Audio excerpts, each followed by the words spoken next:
Hi, Ron. Hey Bob, how are you? Can't complain. How are you doing? I'm good. I'm good.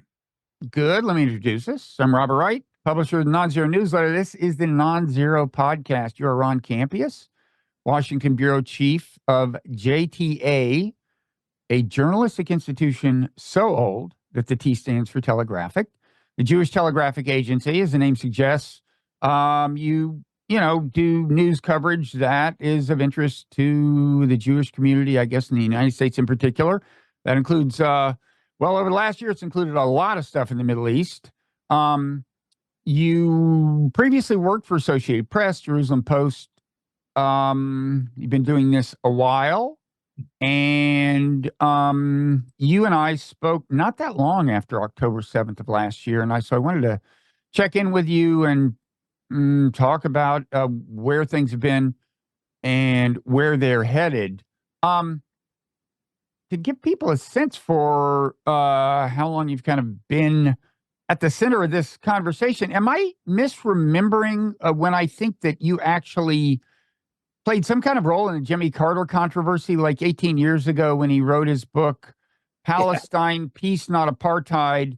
And back then, I would say the speech code was a little stricter, and even mentioning the word apartheid anywhere near the word Israel could get you into trouble, even though he was just talking about the West Bank Right. I think he was more kind of saying, if you're not careful, this is going to become full-fledged apartheid than saying it was that now. I don't know. But in any event, remind us, so he got into trouble and you were part of his process of atonement, or how did that work? Yeah. It was around Hanukkah, and I got a call from the ADL saying Jimmy Carter's going to call you, and This is the Anti-Defamation League. Abe Foxman was the head of it at that point. Mhm. yeah, saying because he wants to apologize for using this. I guess you're absolutely right. What he was saying was that Israel was on its way to apartheid if it didn't retreat from what it was doing, and he thought that the title might have been conveyed that it was already there, and so he called and he apologized through JTA, and he had it was weird because Hanukkah is not a time of atonement. This is the time of atonement. Did you tell him to wait for another holiday? Uh, Come back refuse in to take his 9 months. call?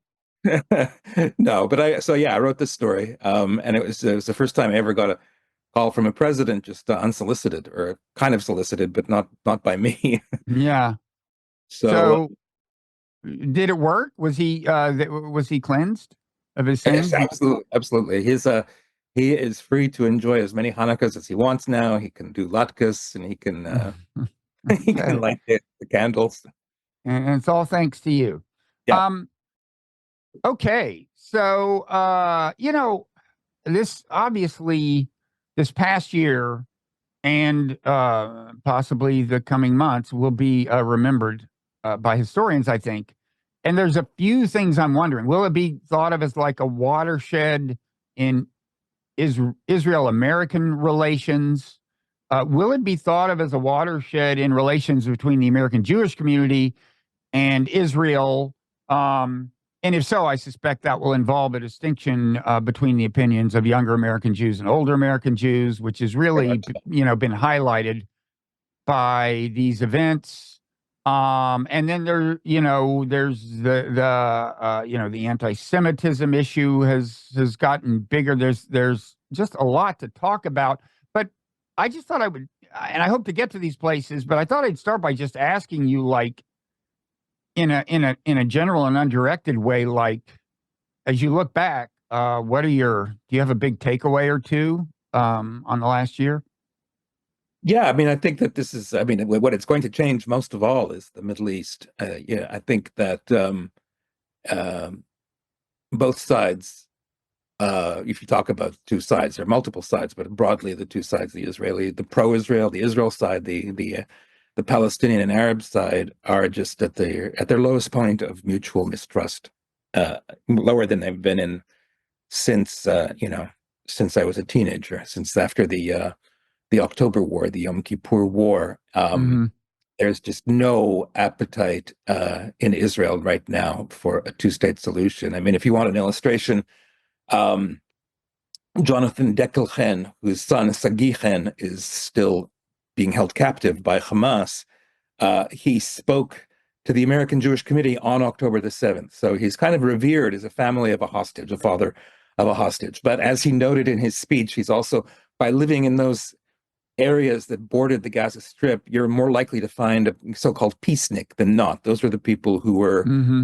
to engage with Gazans, who were trying to Gaza Palestinians, who ran dialogue, etc. And he was very much of that view. And what was remarkable, what I wrote about, my headline was about how critical he was to an establishment Jewish organization, how critical he was of the Netanyahu government, which was, I think, a shock to the American Jewish Committee's system. But what he also said, which was interesting, he said, I've also spoken to J Street. And J Street is the leading Jewish organization advocating for a two-state solution. And he said, I advise them to stand down from that right now because there's just no appetite for it. It's not something I don't believe in. I still believe in it, but it's no use bringing it up now. And I thought that was very interesting coming from somebody who, before he was thrown into this horrible personal crisis, was a peace activist. You know, he was the kind of guy that would uphold J Street, who would see the kind of person who would say J Street is better for Israel than AIPAC and the other organizations. And here he was saying there's just no appetite. And I think that's the more radical change now. But you identified some others, and certainly the relationship with the American Jewish community is very much in flux. I mean, I think that what you saw in recent years is I don't know, it's nowhere near the majority of young American Jews, I don't think, but you saw a tendency in young American Jews to become more skeptical of Israel, for some to become even anti-Zionist. And what's interesting about that is, I'm always getting pushback from the right when JTA writes about those groups, like, why do you write about those groups? They're irrelevant. They're not Jewish. Well, they are Jewish. And what's more interesting, and I don't share their outlook, but what's interesting to me is that the last time you had anti-Zionist Jews right after the establishment of State of Israel, or even before, these were Jews who weren't, they kind of disappeared eventually because the American Jewish Council, I think it was called, because they weren't really committed to Judaism. They were committed to assimilation. And I think that's what fed their anti-Zionism. These young people, they're committed Jews. Some of them are Orthodox. Some of them, they are going to stay Jewish. I think their kids are going to be Jewish. They might change their political opinions over time, and their children might have different political opinions, but they are not leaving the Jewish community. And in a sense, my perception, I don't think it's just a perception. I think it's based on my conversations with them and observance of how they live. It was validated by my rabbi's sermon on Rosh Hashanah Eve. And I didn't attend it because I was making a massive dinner for a lot of people. So I went to the services the next day when the assistant rabbi gave the sermon note. Everybody was buzzing about Rabbi Amy's sermon the night before. So I went back and I went, and they record the sermons, and I was watching it. And she is a very pro-Israel rabbi. I mean, she's, I would say in her political outlooking, she's liberal, but she's very pro-Israel. And she actually choked up. She said, we have to integrate anti-Zionist and non-Zionist Jews into the community. And that was extraordinary just for the message, but I think also for the recognition that they're here to stay. And I think that signals a massive sea change in how the Jewish community relates to Israel. But on the other hand, there absolutely have been Jews I know. The story I tell audiences when I speak is just a couple of weeks after October the 7th. I have a dentist, and she has a recognizably Jewish name. I don't want to mention it here, but she's also very cautious. And ever since I started with her, which was during the pandemic, she's always worn a mask. I've never seen her. And the first time I saw her was my scheduled appointment, and she knows who I am. She knows what I do. And she ripped off her mask and she said, I feel so alone. And that is like, I've heard that phrase so often since then. She felt alone in what sense? Because she is a liberal, typical liberal American Jewish Democratic voting person who absolutely does not want Donald Trump reelected, but also feels that that American Jews have been abandoned by the left, and it feels really insecure about the about where meaning that Israel, she feels, has been abandoned by the left. Is that? Yes, but well, American Jews as well. I mean, I think that was compounded in subsequent, with the subsequent year where um, there was a perception, it became a political story that the campuses weren't doing enough to protect Jewish students, even those, Mm-hmm. and so, the campuses are seen as, within the American context, as a readout of the left. So that it wasn't just Israel wasn't protected. It Mm-hmm. was like American Jews were not, I mean, everybody says like, um, I didn't get texts from my non-Jewish friends, or only one non-Jewish friend texted me on October the 7th. I didn't expect any. I don't expect anybody Yeah. to text me on a day that's happening thousands of miles away, as much as what happened then Well, really did affect me. But there were like that, but that's you there, know, you did. Go ahead. but it's funny. There's this whole issue of conflating Jews with Israelis, or Jewish identity with Israeli allegiance, and and sometimes that is said to be a hallmark of anti-Semitism, right? And so to assume that an American Jew has any particular feelings about Israel is sometimes, in some contexts, condemned. Right. And that's a whole issue. Maybe we'll have time to get into. But the on the well, let's go back a little. So, it's often the case that there's a contrast between younger people and older people in political beliefs. Younger people tend to be further to the left, but often that's just an artifact of age. And then as they get older, they get more conservative. Right. But your sense, I gather, is that this is here to stay. The attitudes, first of all, even before October 7th, were if you paid attention, were recognizably different among many younger, you might say elite Jews. I don't know, people who get involved in politics and in journalism and so on, compared to older American Jews. And I suppose on the one hand, you might have expected that October 7th itself would have pushed some of them back in the other direction, but I think it did to it. but it may have. I want to ask you about this, but one could also imagine that Israel's policies since October 7th, especially as it has continued and the devastation of Gaza has continued, and now only this week, Bibi basically said to Lebanon, we're going to turn you into Gaza, almost in so many words. We're going to turn you into Gaza if you don't somehow overthrow Hezbollah, if you don't eliminate Hezbollah for us. We're going to do it, and that will involve turning you into Gaza. I would think that a lot of, I guess I'd say it has seemed to me that Bibi Netanyahu is not very worried about the congealing opinion of young American Jews, right? Like that it does not seem to be at the top of his agenda. No, I know, and absolutely not. I mean, as soon as he got back into power in 2009, from what I was hearing, he was already telling people he didn't care a lot for the American Jewish community, even AIPAC. Really? Yeah. I mean, he was like to the right of AIPAC.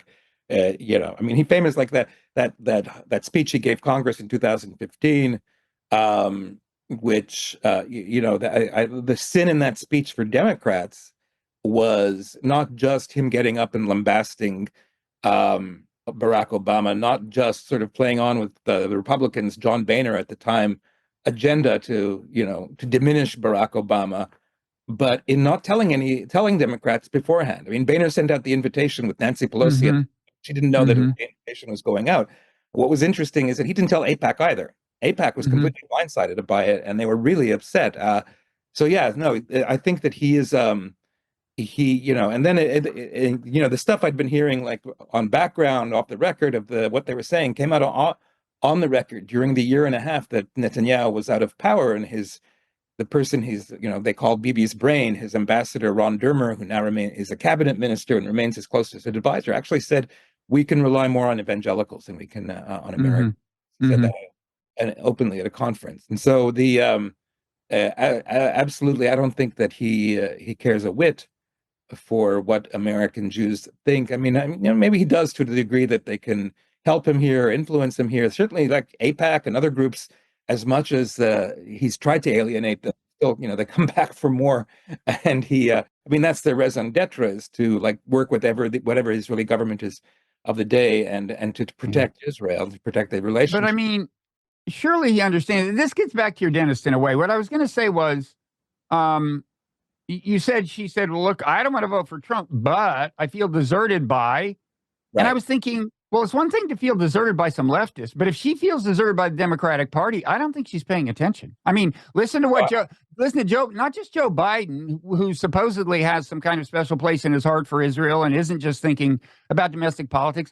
I don't know what that story is, but Kamala Harris, for all practical purposes, is a carbon copy of him. She has created zero distance between her and Biden. So I don't, if your dentist is saying she feels deserted by the Democratic Party, I would like to have a word with her, because it really, I mean, seriously. And what I would say about Bibi, that's connected to that, is if he thinks, I mean, if you look at, if he thinks that the reason Biden has been afraid to cut off weapons is just because of evangelicals, he's confused. Oh yeah. At least for now. Maybe things will change when a younger generation of Jews rise to power. But as of now, the political constraints operating on a president who wants to cross an Israeli prime minister and do something as radical as cut off the flow of weapons, those constraints aren't the evangelicals, but I think they're very real, right? These Democratic politicians aren't imagining that there is actual influence, and presumably it is coming not from evangelicals, but from Jewish donors or Jewish elites, right? I think that's true to an extent. I do think that also, I mean, you see like majority, they want to win independence. They want, it's not just Jews. I mean, majorities of Americans still back Israel. That's, if you just take out Democrats, that's diminishing, but that's not enough to win an election, just to Mm-hmm. have your base. And so it's not, it's that, yeah, absolutely. It's the traditional Jewish constituents of the Democratic Party. And just for a second, to be fair to my dentist, I don't think she necessarily feels that the Democrats, but I have met Jews who are Democrats who feel that the whole party is abandoning Israel. It's, I'm validating Mm-hmm. what you're saying, but I'm not blaming it on my dentist alone. Um, Yeah. so, No, I want to blame your dentist. I would like to. I think your dentist deserves all the blame. Um. So yeah. So anyway, but I guess what I'm saying is change in American politics with respect to Israel, I think may be slow to come. Um, yeah, right now, as a practical matter, notwithstanding all of the activism on college campuses, and notwithstanding real changes, well, to get back to the Carter thing, real changes in kind of the Overton window, what you're allowed to say without fear of being stigmatized, at least successfully, right. or ostracized, right? I mean, now you can just, you know, Ta-Nehisi Coates is saying Israel is an apartheid state. He's not just talking about the West Bank, and he did get a hostile cross-examination from a CBS journalist, but then the CBS journalist apparently got reprimanded by. So things are changing. Oh, absolutely. Um, I personally think it's good that there's expanded speech. I mean, so long as you are careful about policing the lines between vigorous speech and actual anti-Semitism. Um, but I don't see that much change in the. In, do you see change in the actual politics anytime in the coming years? Uh, you mean, I don't know. I mean, I think that I think there are tectonic shifts that could manifest soon. I think that on both sides of the aisle, frankly. I mean, I think that, it went from the 4 to 6 people who call themselves a squad among Democrats to now include, in terms of calling for reductions in aid to Israel, or the end of assistance to Israel, to now include Bernie Sanders, who basically is the nominal head of not the nominal, he is actual head of the progressives, and Camila Jayapal, who is the nominal head of the progressives. I mean, it's expanding. Mm-hmm. So I think that, there, and then on the other side, you had 21 Republicans voting against aid to Israel, 21 Republicans voting against Well, putting in the but it's just 21, but it used to just be Thomas Massey. It went from 1 to 21, and they are and it stems from an isolationism. And what I always try to put to Republicans when I speak to them is that, because they'll say, like someone like JD Vance, who's also kind of got an isolationist outlook, they'll say, he's just about Ukraine, and it's true that's not good. We have to talk to him about that. But he's all for Israel, which is true. He is. He sounds all the right pro-Israel notes, so to speak. But that's a cognitive dissonance I don't think that the isolationist Republicans can sustain. I mean, there's a recognition, and you see it in the 21 Republicans, that Israel is just another country. It's like, it's not the 51st American state. It's another country that has its own agenda. And if you think that American money should not go to overseas wars, if you should think that American, as they all claim with Ukraine, they should definitely not go to an overseas war that could draw in American troops, then that's going to apply from their perspective to Israel eventually. They can pay lip service for just so long, but I think, I don't underestimate the integrity of even the most conservative Republicans. They have a point of view, and they're going to stick to it even when it comes to Israel, I think. Yeah, it's funny. There are a lot of contrasts between the part of the left that's critical of Israel and the part of the right that is. But I guess at the end of the day, if they agree on things like no more arms for Israel, that could reach a magnitude where it matters. I think it's a ways from that. I mean, last time around, Trump was more obliging to, I would say, not just Israel, but the kind of the hardcore. I mean, the pro-Israel right. Yeah. Oh, absolutely. Moved the embassy, assassinated Soleimani, got out of the Iran deal. Right. I mean, I think they assassinated Soleimani for like so-called American reasons. I don't think Israel had much to do with that. But yeah, no, absolutely. But Ron, I gotta think Sheldon Adelson was pretty happy about that. May God rest his soul. I think John Bolton was happier. I mean, that's well, like, yeah, well, yeah. The I mean, absolutely, but I don't think that was on. Miriam Adelson definitely had a wish list, and she talks about it. Fascinating, but part of it is pulling out of the Iran deal, the embassy, cutting off funds to the Palestinians, the Golan Heights. Those are the things she mentions, and absolutely. But the concern is, and now Miriam Adelson's giving him $90 million to, I think, to stave off this concern. But it's not going to be the same Trump this time as it was last time. The people who surround him, who are deeply, deeply pro-Israel. Jared Kushner doesn't want anything to do with politics, although maybe if his father-in-law is reelected, he wants to come back in. John Bolton hates Trump, and a lot of the neoconservative right that were assisting Trump in the first term, I don't think he's going to want them near him in his second term. So, I mean, I'm there, which is to say that I've spoken to Jewish Republican donors, and it's a big concern. They say we don't know what Trump 2 is going to be like. Well, I think it's not implausible. He famously said Israel should finish the job in Gaza. I personally think it's not crazy to imagine him green lighting like the ethnic cleansing of Gaza or more in the way of that in the West Bank. I mean, it depends on who exactly is in power in Israel. But it's no longer looking like Bibi's days are as numbered as we thought they were. And for the time being, he's dependent on coalition members who are perhaps even to his right. I mean, do you think I'm crazy to think that Trump could let a fairly extreme Israeli government go much further in these regards than we might have imagined a few years ago? I think that Trump is looking for legacy his second time around, like every president. And I think that if he sees an Israeli government collapsing the Abraham Accords, although, we don't know to what degree, like the countries that signed on to it are committed to it. They could be committed, even beyond ethnic cleansing, as you're laying out in your scenario. But I don't know about that.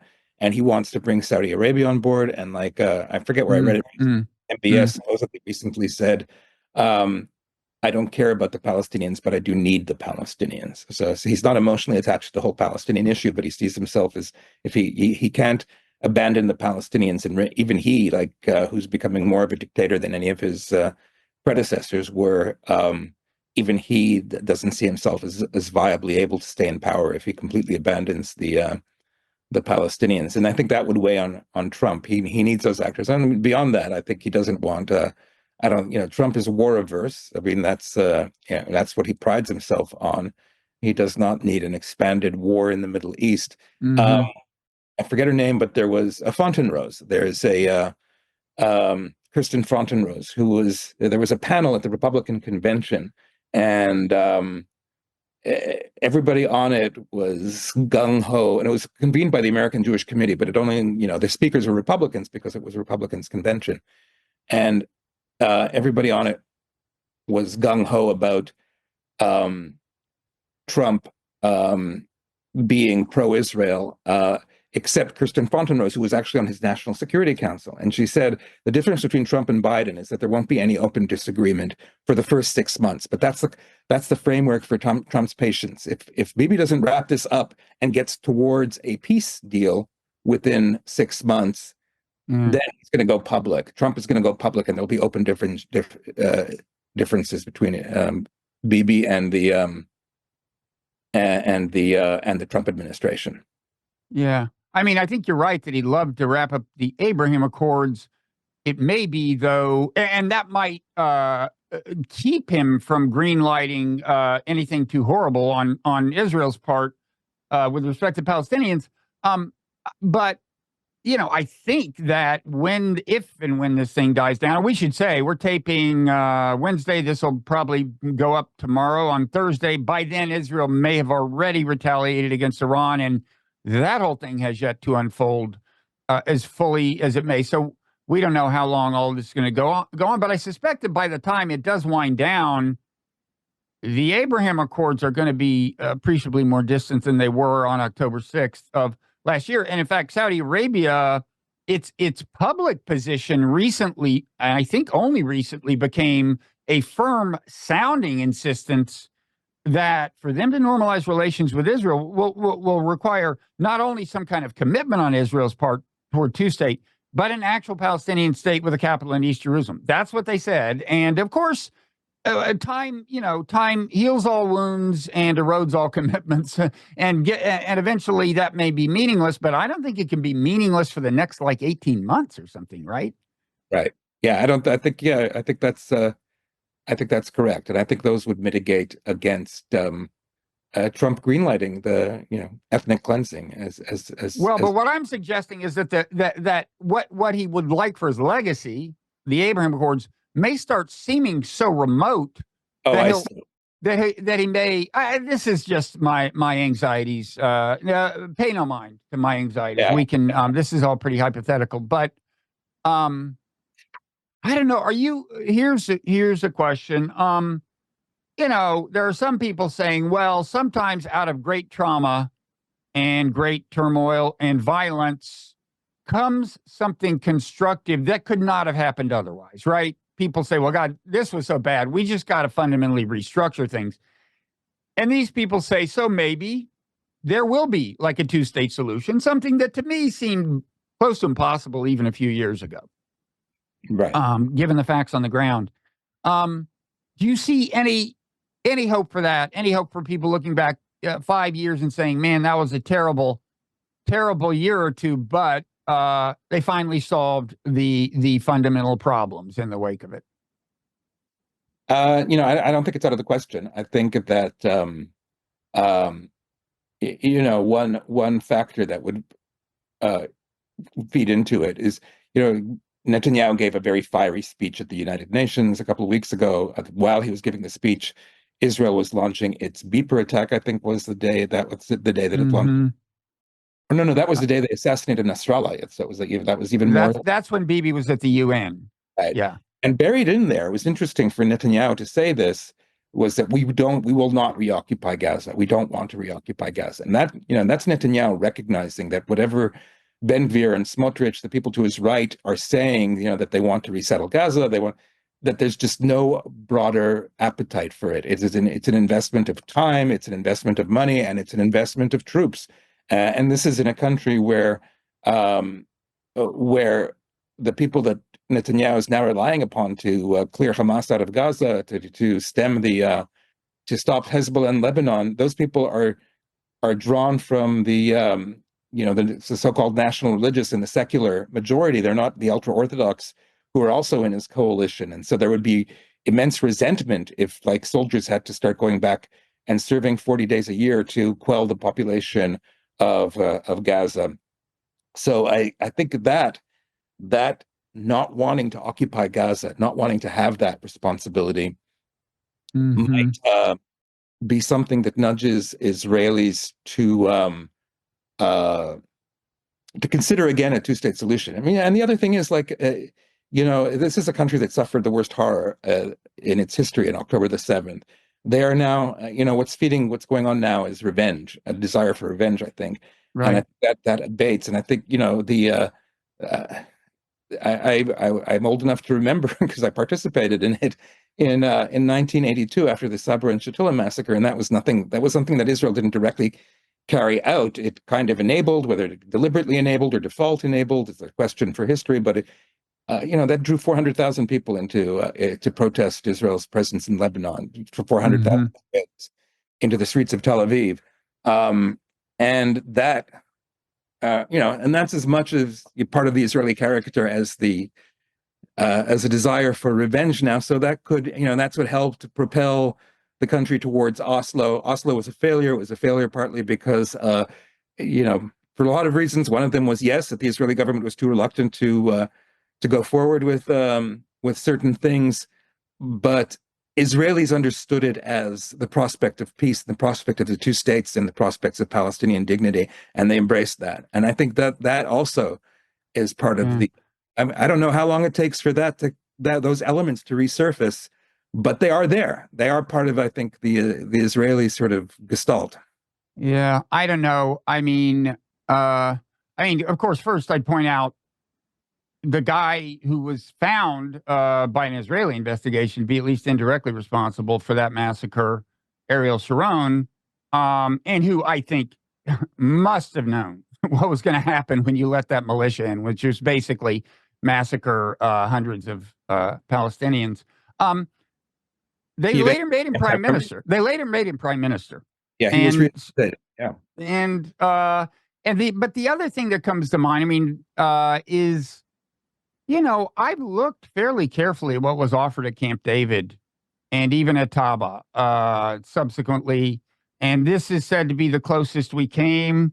And I could go into detail. I won't bore you with it, but that did not seem to me to be like a very good offer to the Palestinians, and not even to really constitute the offer of a true state. I mean, people could argue about that, and I know this is to some extent my ideology speaking, but what I would say is it just seems to me, I mean, that was before the second Intifada that offer was made, and before October 7th, and so it just seems to me that it's pretty hard to imagine the Israeli people. Leave aside how the facts of the ground have just complicated the flat-out logistics of a two-state solution since then, but it's kind of hard for me to imagine anytime soon the Israeli people getting any more generous than that. Well, now you could say, yeah, but the Palestinians are in a weaker bargaining position. They'll take what they can get. For my money, that was what was wrong with Israel's way of thinking at Camp David. I think there's truth to that, but I think that, what you're not mentioning is that Annapolis, which came after the second Intifada, was an even more generous offer. Or I hate the word generous. It was more. I mean, I've looked for good documentation of that, but well, tell us what were the contours that. Well, I mean, for instance, Ehud Olmert, the prime minister at the time, was contemplating a symbolic return of 100,000 Palestinian refugees, which Israel had never to Israel proper. Okay, to Israel.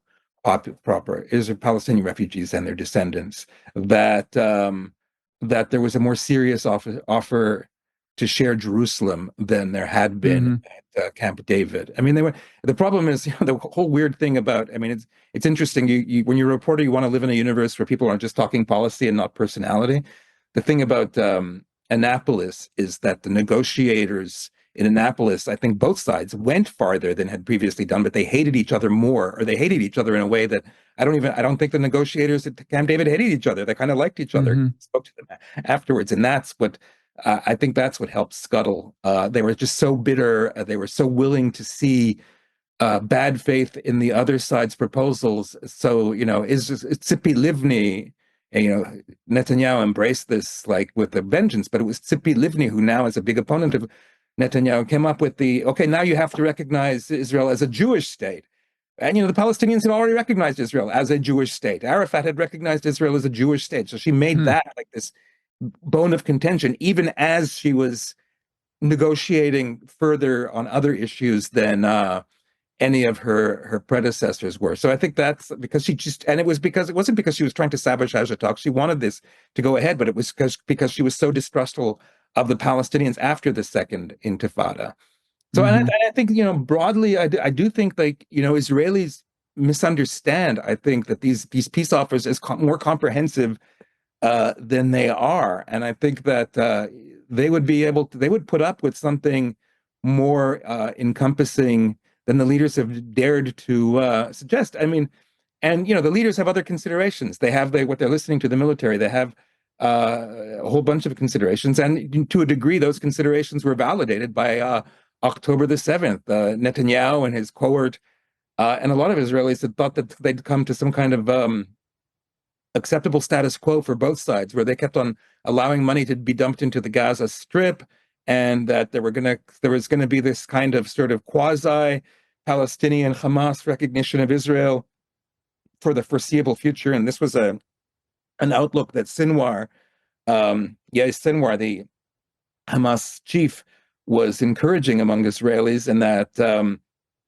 that would go on for a long time. And then it turned out that the ideology that was fueling Hamas was more implacable than Israelis wanted to realize. So, that's all I think in the mix. If the Israelis think that the Palestinians have divested themselves of Hamas, I think that helps a lot. When there's an interesting little wrinkle about that. A couple of months ago, for no reason whatsoever, the army did this whole thing that people might think might be a psyop or might not be a psyop, where they said they discovered the actual surveys that the famed Palestinian pollster Khalil Shikaki had conducted in Gaza, and that Hamas had been distorting them, and Hamas actually was very, very unpopular.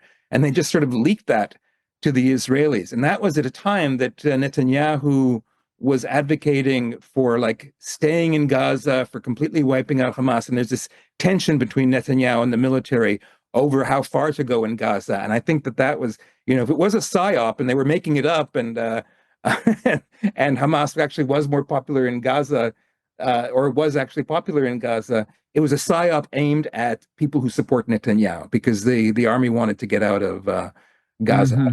But I think, just the fact that they were doing that shows that the Israeli public is susceptible to the notion that the Palestinians want peace, but they just have a terrible leadership, as opposed to the Palestinians are implacable haters of Israel. And I think that if you the military understands, I think, that better than even I do.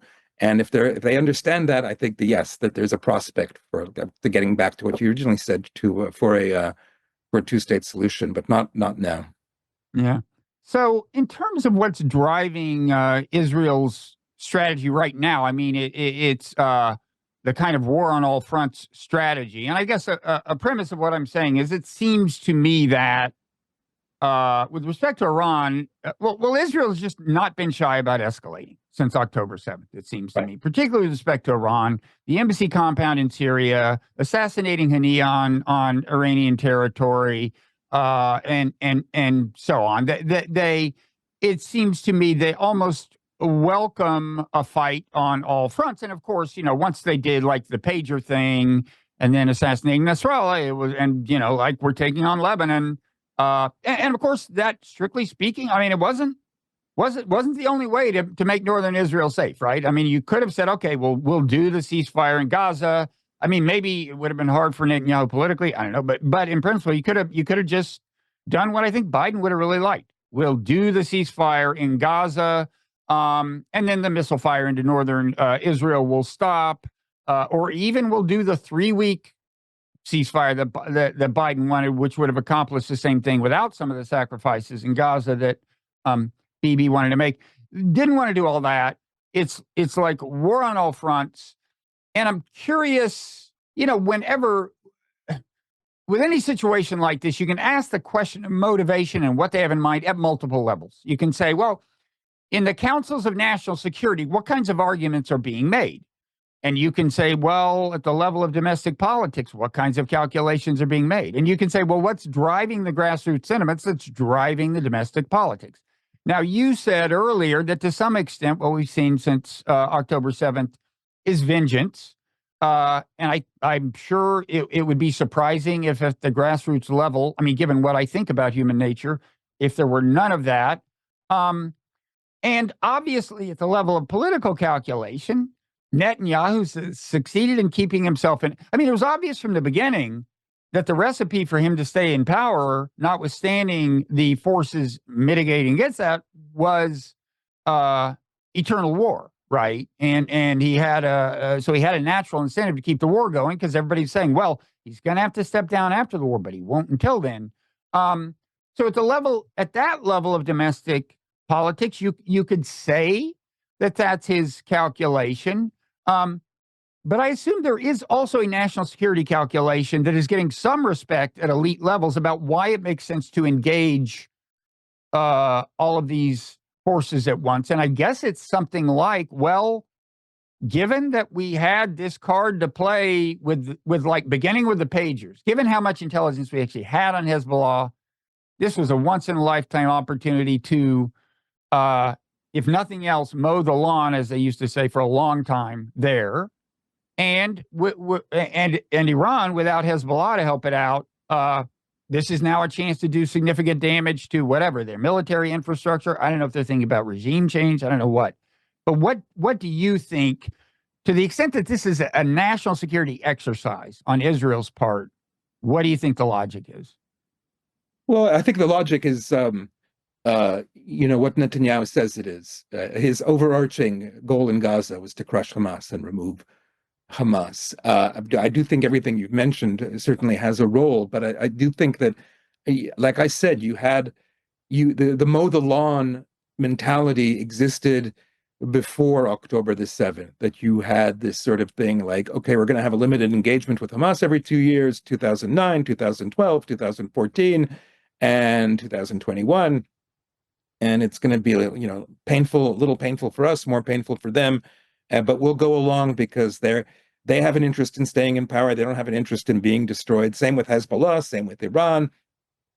And maybe those attitudes really do prevail in Hezbollah and Iran, but I think they do. I think that's the irony. I mean, I think Hamas was the one thing they got wrong. Sinwar is a true believer, and yeah, that was the difference. And I think but now I think the mentality in Israel is that we can't afford to, with 10,000 or how many missiles Hezbollah had aimed at Israel, we can't afford to think anymore that Nasrallah speaks one game and plays another game. We can't afford to necessarily think that Iran speaks one game with its burgeoning or soon to be nuclear capacity, speaks one game and plays another game. In other words, the rhetoric that Netanyahu employed is actually, it's almost as if he woke up and he said, wait a second, maybe I was actually telling the truth all those years, that we can't afford to have these people on our borders. And I think that's what I've been in background briefings with Yoav Gallant, who, there's no love lost between him and Netanyahu, but I can tell you that's the outlook. Things have changed. Things have changed in terms of how they see themselves in the Middle East. But, and everything that happens, for whatever, geopolitical reasons, complexities it happens, from them, it has a very sort of simple explanation. Like, they never had any trouble with Yemen before. Yemen never, I don't think Yemen was even maybe formally at war in 1948, but there were never, now the Houthis are sending missiles to Israel. And it's like, we're getting assailed even from Yemen. We're living in this really dangerous neighborhood, and we have to do as whatever we can to mitigate the dangers. I would also say that, the other factor is, yes, you talk to administration and officials, and they'll say that Bibi was moving the goalposts all the times in terms of the negotiations. But they will say that Hamas and Sinwar was the greater problem in terms of getting there. So I don't even know if Bibi had been more accommodating if we'd been in a different place today. Mm-hmm. Yeah, I mean, I ask about this because, to a lot of people, certainly, some people on the left, some people on the right, to people in America who are inclined to be critical of Israel, to a lot of them, what this looks like from the outside is just Israel has gone berserk, right? Like just wanton slaughter. And let's face it, I mean, there has been the idea among some Israeli elites for some time that, look, with these non-state actors like Hamas and Hezbollah, to some extent, the only way, since you can't deal with them as traditional state actors, you have to make some of the civilian population suffer by virtue of their actions and hope that eventually the pressure on them will grow and so on. And I've got to think that some of that thinking is involved. But at any rate, with all the civilian casualties first in Gaza and now in Lebanon, I'm wondering about the enduring effect of that on American attitudes toward Israel. And I don't really know, because I think, look, most of Americans still just don't think much about it. Most American voters, but the elite level is a different matter. And maybe, I mean, there was a question I was going to ask you earlier that may be relevant to this, which is that there's a difference among the differences between the critical of Israel left and the critical of Israel right, is that the critical of Israel right talks a lot about the influence of the Israel lobby in kind of, the broad sense, maybe AIPAC and beyond. On the left, there's a little more reluctance to do it. I think it's partly because the far left has bought so heavily into this American empire model, where it's like the American empire, everyone is America's proxy, including Israel. Like that's that narrative. Maybe that's part of it. And relatedly, on the right, I think you on the fringes of the right critical of Israel faction, you've got more out and out anti-Semitism. And the discussion of Israeli influence on American politics in the right, on the fringes, it shades into anti-Semitism. Right. And I'm wondering if you're not going to get, well, you tell me. I guess I would say I have not noticed as much discussion on the left of political constraints on Biden by virtue of the Israel lobby as I would have expected. And I'm wondering if that's going to change and whether Bibi would really welcome that. I mean, he wouldn't, I think. I mean, whether he's really like thinking this through is what I mean to say. Does any of that make sense to you? Yeah, no, it does. I think that I think that there have been manifestations of anti-Semitism on the left. I think that's what's worrying people.